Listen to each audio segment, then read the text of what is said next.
when we talk about corruption. Why are you doing what you are doing? When choir are rehearsing, you are preparing for CFR. Why are you preparing? Is it to showcase yourself? Now, sometimes when God wants to expose yourself to you, He deny you access for what you are prepared for. Do you get what I'm saying? What you are fully prepared for, He deny you access to it. Now, this is what men of God don't want. They don't know. They don't understand.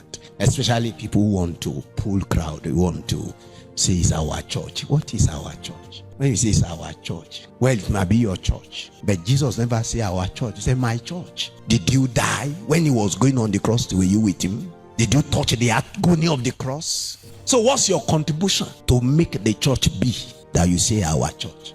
And you know, many of our preachers and our pastors, they are politicians, is your church. And they just want to make you be bringing your money, will be feeding on your money, is our church. Oh God, you don't understand.